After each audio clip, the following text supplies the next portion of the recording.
কেমন আছো বন্ধুরা? ভালো আছো তো? আমিও ভালো আছি।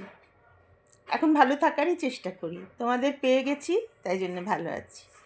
বন্ধু না থাকলে কি আর ভালো লাগে জীবনে? আজকে একটা রহস্যের গল্প নিয়ে এসেছি তোমাদের জন্য। আমি কোনোদিন রহস্যের গল্প লিখিনি। এই প্রথম লিখলাম। দেখছি তোমাদের কেমন লাগে, কীরকম কমেন্ট পাই। তারপরে আবার লেখা শুরু, ভালো মতো লিখবো তাহলে। পাহাড়ের গহ্বরে গল্পটার নাম। আমি লিখেছি পারমিতা চ্যাটার্জি। এমন শীতের হাওয়ায় চলো না যাই চুড়ে দূর পাহাড়ে। সূর্যোদয় দেখতে পারবে তো পাহাড়ি শীতের ভোর রাতে উঠে। সূর্যোদয়কে দেখতেই হবে।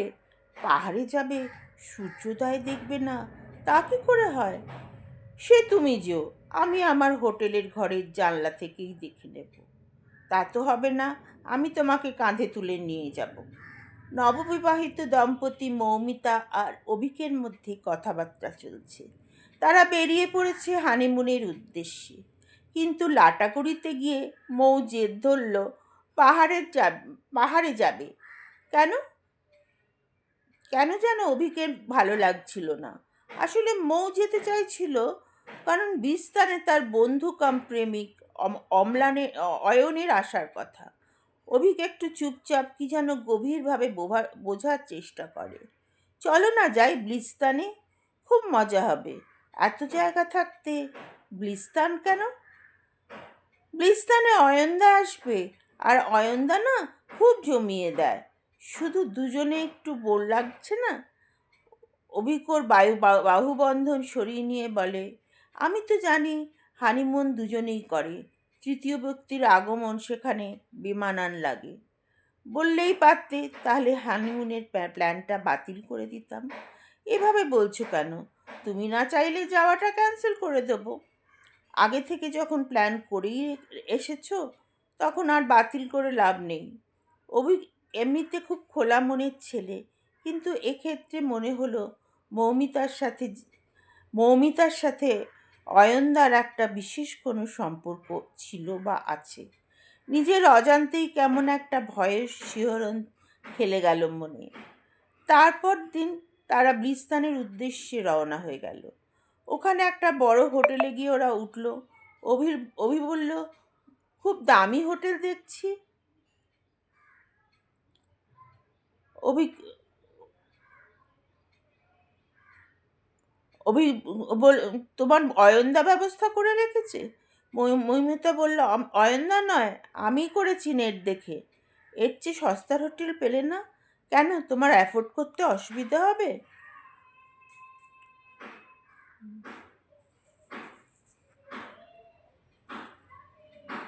হ্যাঁ, তা একটু হবে। ও, আমি জানতাম না।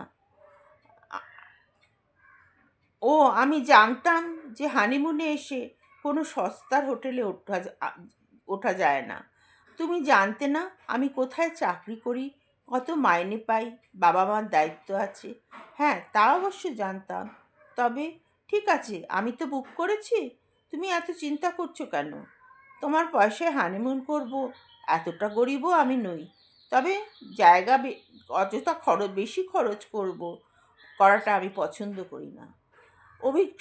সারাটা পথ গম্ভীর হয়েছিল। তার মনে একটা তেতো ভাব যেন ছড়িয়ে পড়ে। নতুন বিয়ের আনন্দের রেশটা একদম নষ্ট হয়ে গেল। মৌমিতা নিজের উৎসাহে বলেই ফেলল, আমাদের দেখে অয়নদা অবাক হয়ে যাবে। কেন, অয়নদা জানে না আমরা আসছি? উহু, একদমই জানে না।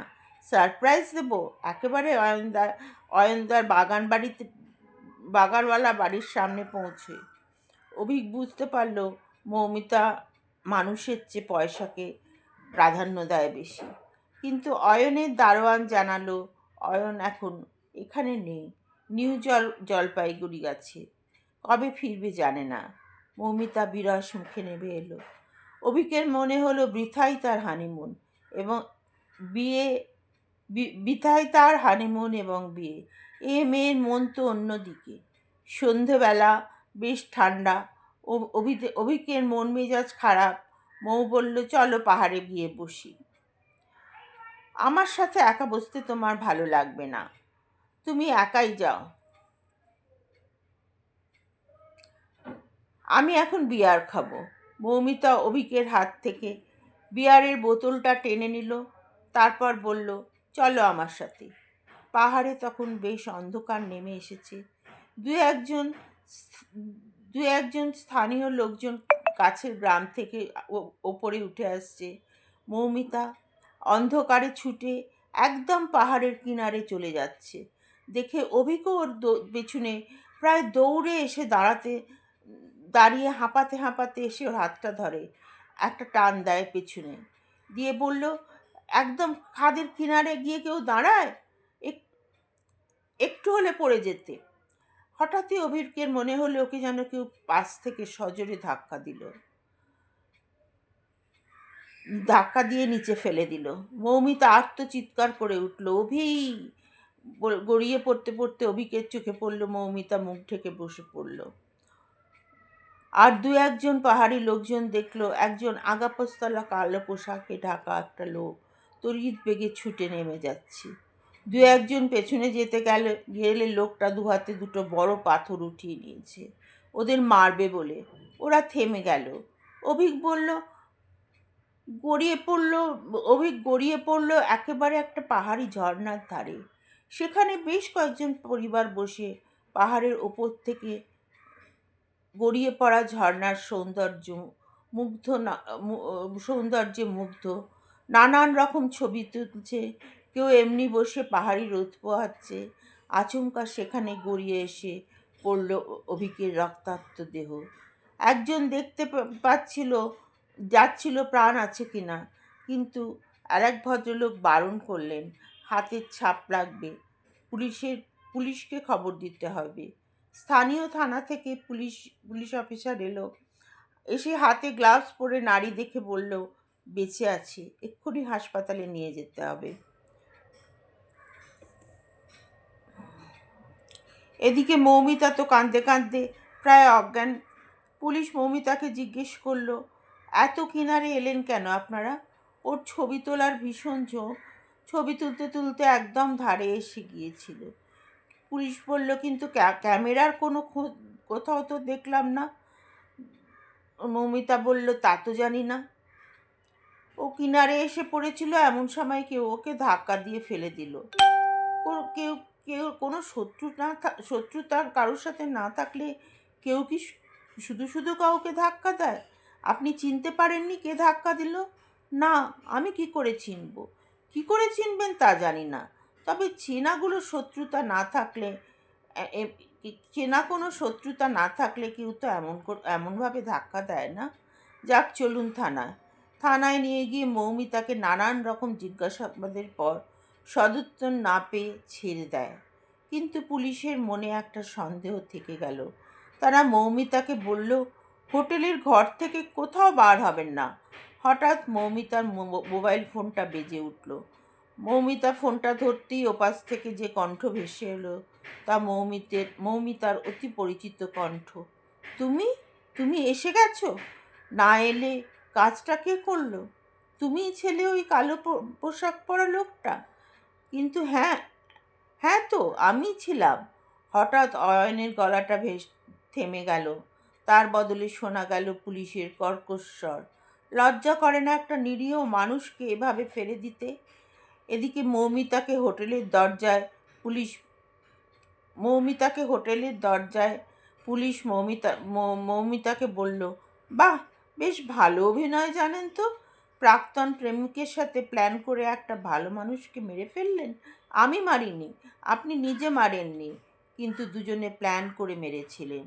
খুনের অভিযুক্ত হিসেবে আপনাকেও অ্যারেস্ট করতে বাধ্য হলাম। মৌমিতা ও অয়ন দুজনেই এখন জেলের ভাত খাচ্ছে। অভিক প্রায় 3 মাস হাসপাতালে থাকার পর সুস্থ হয়ে বাড়ি ফিরে এসেছে। বেশ কিছুদিন পর অভিকের আবার বিয়ে দেওয়া হয়, তবে এবার প্রেমের বিয়ে। এখন অভিক 2 সন্তানের বাবা, আর ওরা যুগলে বসে ওদের যাবজ্জীবন কারাদণ্ড হয়েছে। ওরা যাবজ্জীবন জেলের ভাত খাচ্ছে, আর ওদের যে যাবজ্জীবন কারাদণ্ড হয়েছে। জানি না, একটু কাঁচা হয়ে গেল লেখাটা। পরের বার একটু ভালো করে লিখতে চেষ্টা করব। এটা একটু মনে হচ্ছে যেন কাঁচা হলো, আমার নিজেরই পড়ে খুব একটা ভালো লাগলো না। যাই হোক, একটু কমেন্ট করে জানিও তোমাদের কেমন লাগলো। রাখছি তাহলে।